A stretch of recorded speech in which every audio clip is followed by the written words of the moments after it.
Continuamos en este Pauta Libre junto a Alejandra Matus, a Yasna Levin y por supuesto a quienes nos acompañan con su sintonía y su confianza. Vamos a hablar de la investigación de CIPER que revela los proyectos mineros en los cuales la familia del presidente de la República ha estado involucrada a través de distintos fondos de inversión. Esto se publicó a través de CIPER Chile y está con nosotros Nicolás Sepúlveda, que es periodista de CIPER y estuvo trabajando en esta extensa investigación. Bienvenido, Nicolás.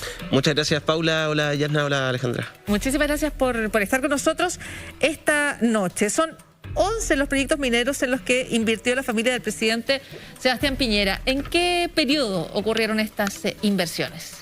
Son todas inversiones mineras ocurridas durante el primer periodo del presidente Piñera, es decir, entre los años 2010 y 2014.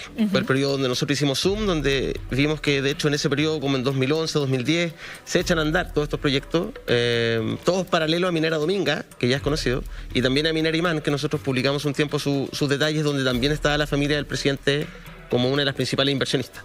Perfecto. Dominga se trata del proyecto que ha llevado el presidente de la República a una acusación constitucional ya aprobada en la Cámara de Diputados. Aquí hay proyectos mineros de cobre, hay proyectos mineros de oro, hay proyectos de mineros en el Cajón del Maipo, en distintos puntos.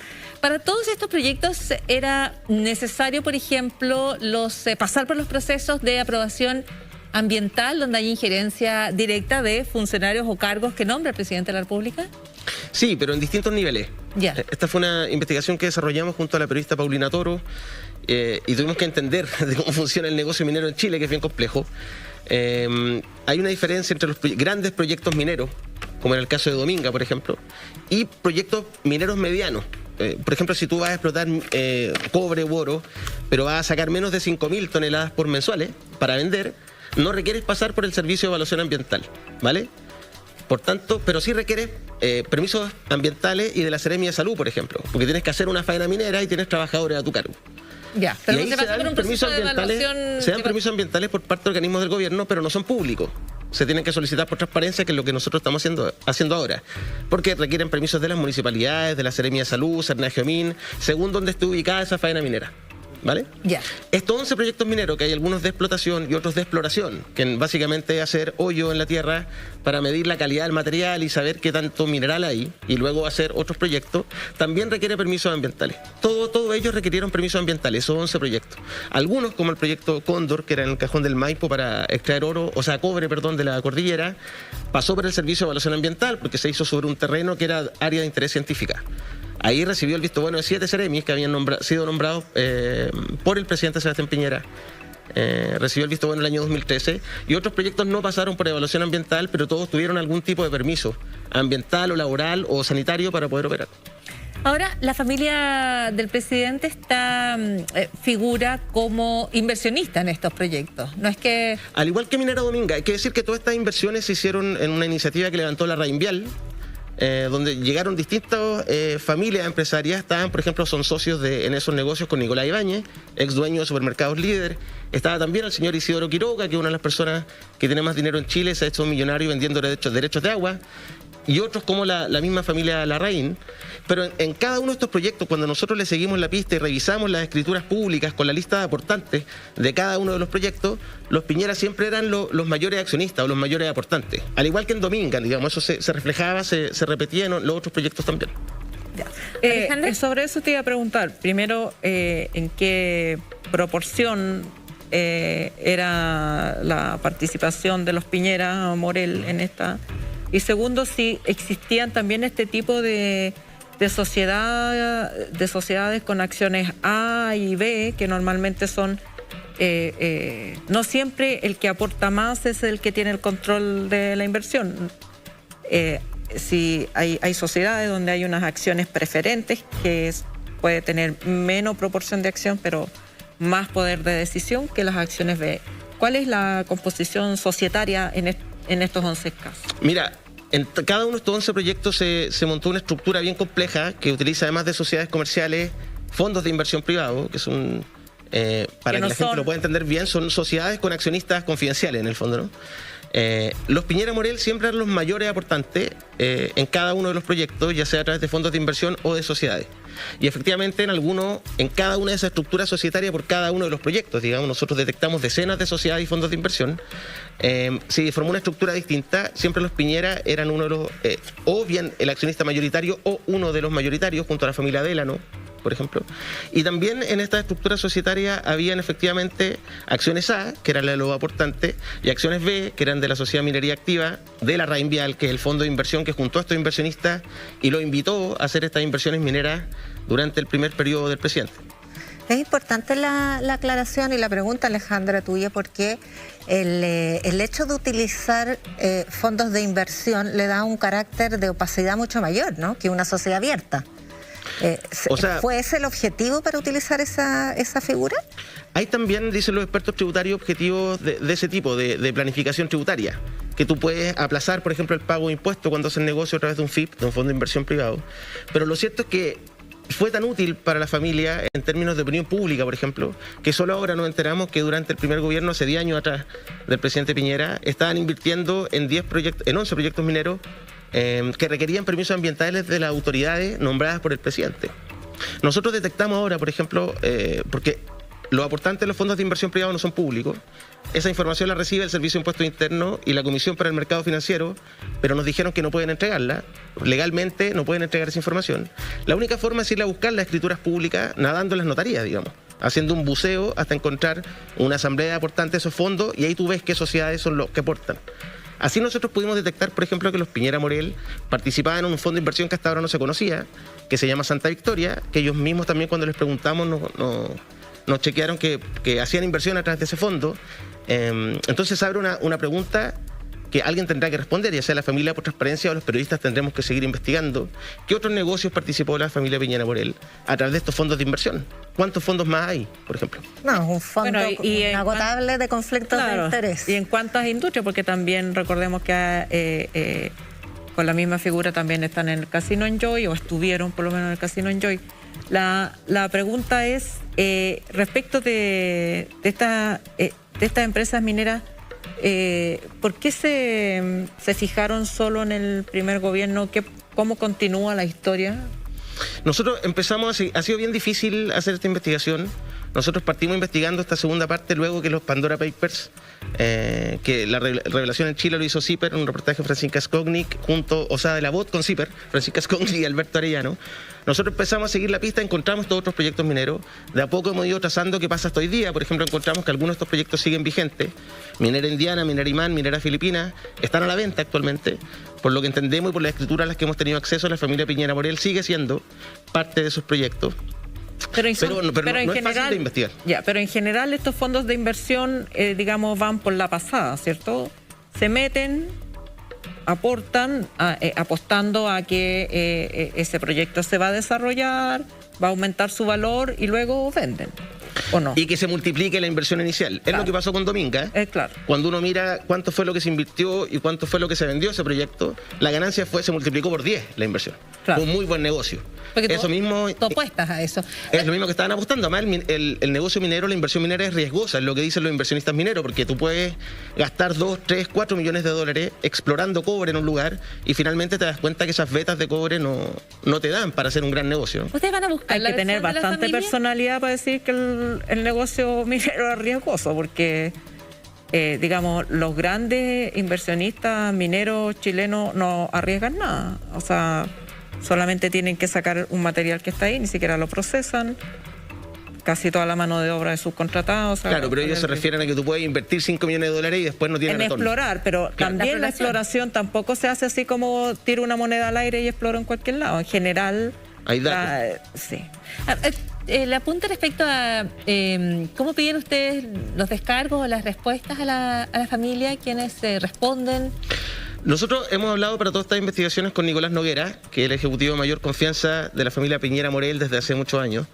Él nos ha respondido, ahora tiene un periodista, a través de ese periodista nos envió a su comunicación oficial y nos responde cada una de esas preguntas. Es la forma que nosotros tenemos para ir también chequeando las informaciones que nosotros hemos podido investigar. Ya, pero hay una disposición a Nicolás Noguera, el mismo que firmó en las Islas Caimán. Sí, el mismo, pero quiero decir algo respecto a eso. Hay disposición a responder.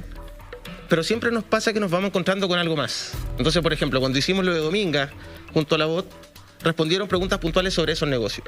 Después nosotros descubrimos Minerimán, donde había un posible conflicto de interés porque la persona a la que le compraron las pertenencias mineras, este grupo de inversores donde también estaban los Piñera Morel, a la persona que le compran por $13 millones esas pertenencias mineras, en paralelo es nombrado por el presidente como su representante en el directorio de NAMI, ¿no? Entonces ahí nosotros encontramos que había algo complejo, porque era la misma época. Cuando les preguntamos por eso nos responde por imán, cortito. Sí. Y ahora cuando les preguntamos por estos negocios nos responden por estos negocios. Entonces lo que vemos efectivamente es una disposición a responder lo que uno les pregunta, pero no sé si hay una disposición a transparentar todo que lo que no se abren hizo con todo esas lo demás. inversiones. No muestran todo el naipe, ¿no? Te responden puntualmente a lo que uno va descubriendo. Ya, una pregunta más. ¿Esto está bajo fideicomiso ciego? Yo no lo tengo claro, Paula. Sí tengo claro que el fideicomiso ciego era voluntario. En el primer gobierno no había una legislación al respecto. Yeah. Y yo no sé qué pasa porque, por ejemplo, encontramos este Fondo de Inversión Santa Victoria ahora, que antes no había aparecido en ningún listado, ningún reportaje y nadie había hablado de él. Entonces yo no sé si, por ejemplo, el FIP Santa Victoria estaba dentro del fideicomiso ciego voluntario que adquirió el presidente y su familia durante el año 2009-2010. Ya, o sea, por lo pronto esa sería una pregunta que podría responder el presidente. Si todas estas inversiones en proyectos mineros estaban bajo el fideicomiso ciego, que en ese momento, como tú dices, era voluntario. Y el otro dato que tenemos es respecto a lo que decía Alejandra, el rol de Nicolás Noguera, el ejecutivo de confianza de los Piñera Morel. Yo hice un listado ahora acá porque nosotros revisamos muchas escrituras públicas. Nicolás Noguera aparece como director y como apoderado legal y firmando contratos en muchas de estas inversiones mineras. ¿Y por qué lo destaco? Porque nosotros cuando le preguntamos a Nicolás Noguera cuál había sido el rol de la familia en estos negocios, él nos dice, mira, en Minera Cóndor, por ejemplo, las decisiones las tomaron terceros no relacionados, nosotros no teníamos nada que ver con la administración.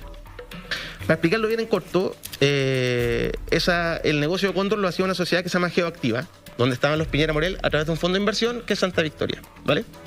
Geoactiva veía todos los permisos ambientales de Cóndor a través de un ejecutivo que antes había estado en Bancard. Noguera nos dice, no, ellos eran terceros no relacionados. Pero resulta que en paralelo, el año 2013, nosotros encontramos en la SEC de Estados Unidos, Security Exchange Commission, que es como la CMF de acá, un contrato firmado por Noguera como representante de Geoactiva, la misma sociedad que estaba atrás del proyecto Cóndor, porque iban a comprar unas pertenencias mineras, una minera canadiense, ¿vale? Entonces uno ve que acá no calzan las cosas, digamos. La administración del proyecto Cóndor no estaba atrás de terceros no relacionados, sino que Nicolás Noguera era representante legal de esa misma sociedad. Nicolás Noguera aparece en muchos de los negocios, lo digo también porque hoy día Jorge Galvez, el abogado del presidente Piñera en el tema de la acusación constitucional, dijo en el Mercurio que, por ejemplo, respecto a Dominga, y la cláusula esta que establecía que no se podía vender Dominga para pagar la tercera cuota si el sector no estaba protegido, él dice que es una cláusula que pactan comprador y vendedor en el acuerdo de venta en la cual no interviene ni el presidente, ni su familia, ni su representante. Pero cuando uno ve el contrato final, donde se termina de vender este negocio en Islas Vírgenes Británicas, tiene la firma de Nicolás Noguera. Claro. Entonces no calzan los datos, ¿no? Pero es importante cómo dimensionar esto, porque estamos hablando de 11 proyectos, o sea, hay una suerte, obviamente no es obsesión, sino que hay un interés económico específico en esa industria, que es la minera, y sabemos que Piñera ha tenido siempre bastante diversificada su cartera de inversiones. Entonces, hay aquí la posibilidad de distinguir si desde el punto de vista del monto o los montos de cada una de estas inversiones sumados es una proporción muy importante de la fortuna o eso ya es más difícil de detectar. Todo eso es muy difícil saberlo, Yasna, porque nosotros encontramos escrituras públicas donde se habla de los proyectos, se habla de la estructura societaria y en algunas se establece cuánto se invirtió, en otras no. En algunas sabemos que existieron faenas mineras, que existió el proyecto, que estaban los Piñera Morel como inversionistas, pero no sabemos cuánto se invirtió, si ese proyecto se vendió o no, porque tampoco las inversiones del negocio minero es muy transparente en Chile. Hay que hacer, nosotros tuvimos muchas semanas, más de un mes, buscando en escrituras públicas para poder encontrar estos proyectos. De hecho, podrían haber más perfectamente.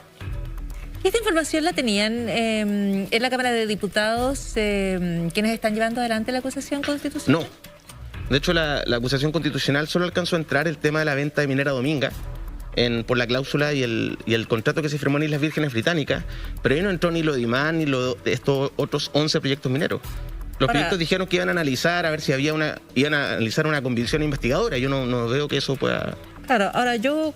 creo que lo importante, más allá de si la inversión es mucha o es poca, es que todas estas inversiones tienen un broche de seguridad adicional, que es que el presidente está en condiciones de instruir a los seremis, a todas las personas involucradas en las decisiones políticas que tienen que ver con los permisos ambientales, con los permisos de salud, con lo que sea, y favorecer ese negocio. Y que ese es el conflicto de interés final.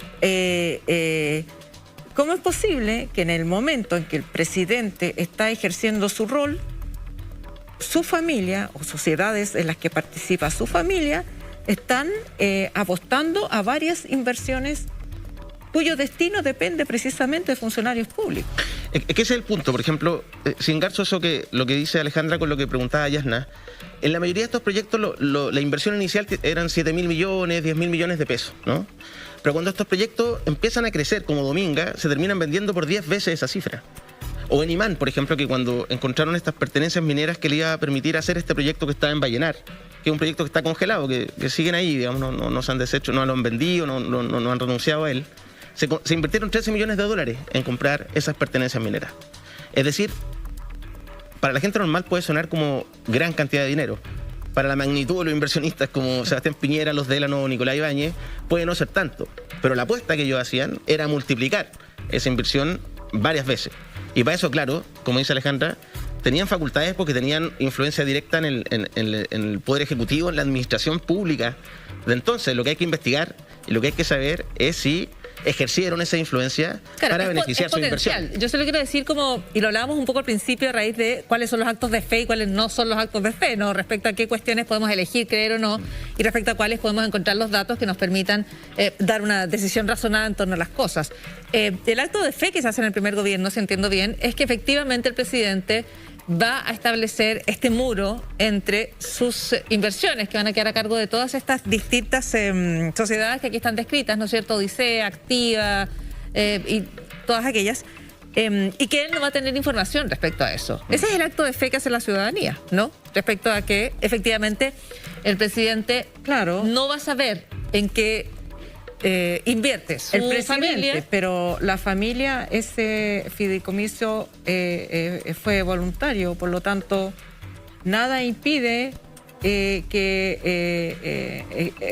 como decir, voy a dejar el chocolate ahí, no me lo voy a comer, nadie me puede obligar a no comérmelo, y si me tiento me lo como nomás, no me pasa nada. Entonces, fideicomiso voluntario no tiene ninguna norma, ningún resguardo, nadie certifica ni verifica si estos inversionistas tienen o no información y si se la pasan o no al papá. ¿Tú quieres decir que Piñera es goloso?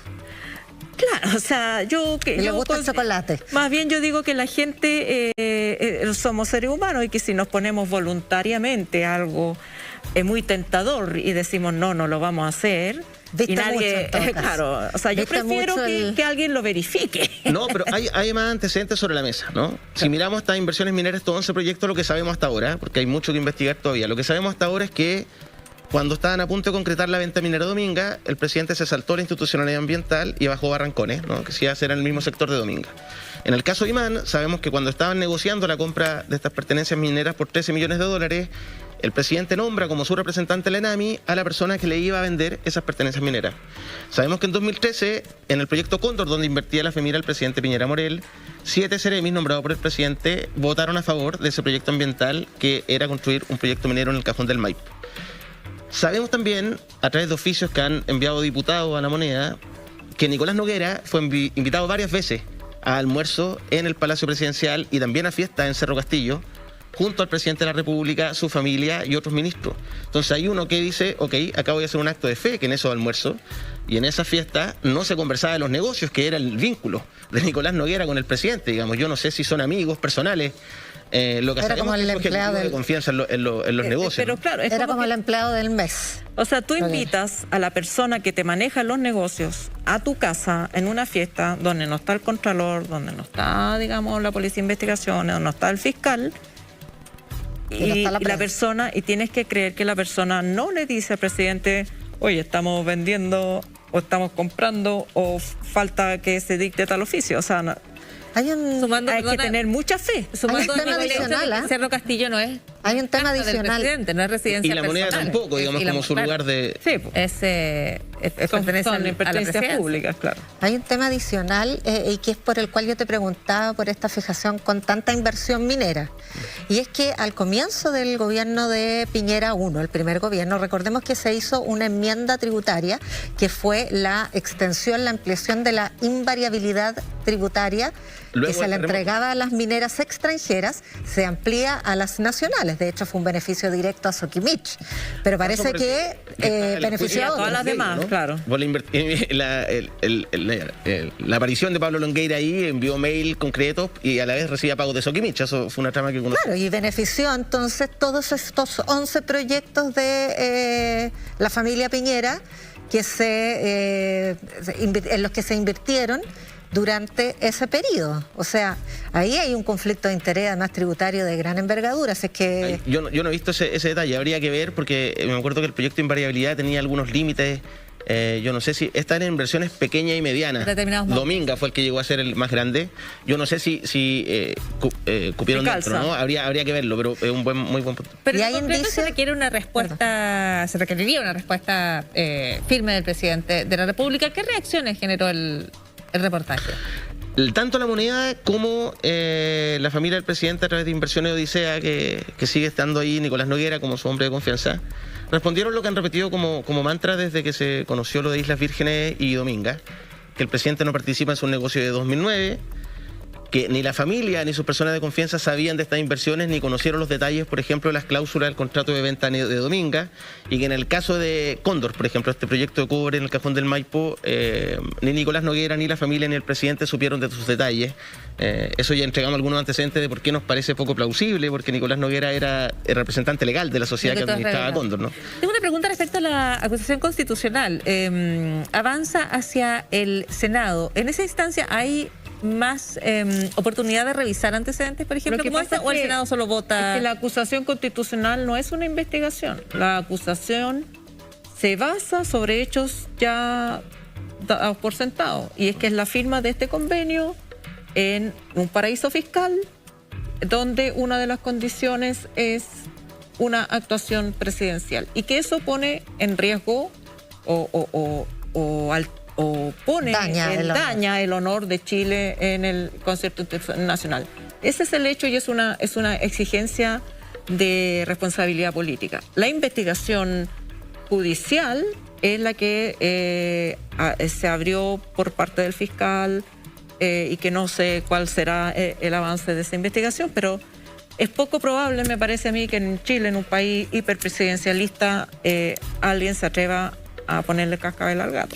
Los datos como estos ya son públicos, Sí. están a través de la página de CIPER Chile y por lo tanto, considerando la dinámica de estas distintas investigaciones, una investigación judicial y una acusación en el Congreso que tendrá que definir el Senado, estos datos por lo menos podrían incorporarse a la Como investigación contexto. judicial. Nosotros se está sabemos que llevando a cabo. la Fiscalía está analizando si incorporaba estos antecedentes a la investigación sobre Dominga.